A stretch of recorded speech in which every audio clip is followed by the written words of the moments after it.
Assalamualaikum warahmatullahi wabarakatuh. Kami dari kelompok 1 akan mempresentasikan artikel tentang implementasi teori behavior E.L. Thorndike dalam pembelajaran akidah akhlak. Dilandasi dengan teori, Thorndike adalah seorang pendidik dan sekaligus psikolog berkebangsaan Amerika. Menurutnya, belajar merupakan peristiwa terbentuknya asosiasi atau koneksi antara peristiwa yang disebut dengan stimulus. Nah, stimulus itu sendiri adalah perubahan dari lingkungan eksternal yang menjadi tanda untuk mengaktifkan organisme untuk beraksi atau berbuat. Sedangkan respon adalah sembarang tingkah laku yang dimunculkan karena adanya perangsang. Kemudian teori Thorndike ini mendapat 4 hukum yang ditawarkan oleh Thorndike dapat diaplikasikan dalam proses pembelajaran dengan melibatkan siswa untuk mengkonstruksi perkiraannya sebagai respons atas stimulus yang diberikan oleh Thorndike.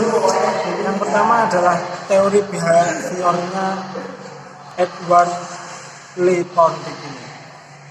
Dalam sebuah eksperimen,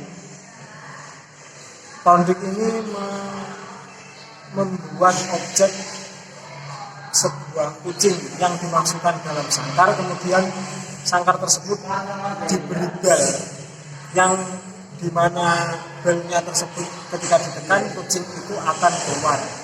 Terus kemudian benar saja kucing tersebut bisa keluar dan diulangi selama beberapa kali.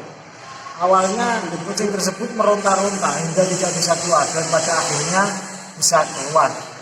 Dari teori tersebut, Thorndike dapat menyimpulkan bahwa belajar adalah hubungan antara stimulus dan respons. Itulah sebabnya teori koneksionisme juga disebut S.R. Bond Theory dan S.R. Psychology of Learning. Pada akhirnya eksperimen tersebut dikenal dengan instrumen conditioning, artinya tingkah laku yang dipelajari berfungsi sebagai instrumental atau penolong untuk mencapai hasil atau ganjaran yang dikehendaki. Yang kedua, tadi kan dari teori behavior, sekarang teori belajar. Menurut Thorndike, belajar merupakan proses interaksi antara stimulus yang mungkin berupa pikiran, perasaan atau gerakan dan respons yang juga mungkin berupa pikiran, perasaan atau gerakan. Proses belajar sendiri menurut Thorndike bentuk yang paling dasar yaitu trial and error learning atau disebut juga sebagai selecting and connection, pemilihan dan penaikan. Edward Thorndike pada awalnya melakukan percobaan terhadap seekor kucing tadi dan yang kemudian diakhiri dengan atau bisa diaplikasikan kepada siswa yang diberikan materi secara berulang-ulang. Nanti siswa tersebut akan mengingatnya bagaimana cara menyelesaikan masalah tersebut. Sekian, terima kasih. Assalamualaikum warahmatullahi wabarakatuh. Saya akan melanjutkan pada presentasi ini, yaitu yang pertama, implementasi penguatan positif teori behavior Thorndike dalam pembelajaran akidah akhlak.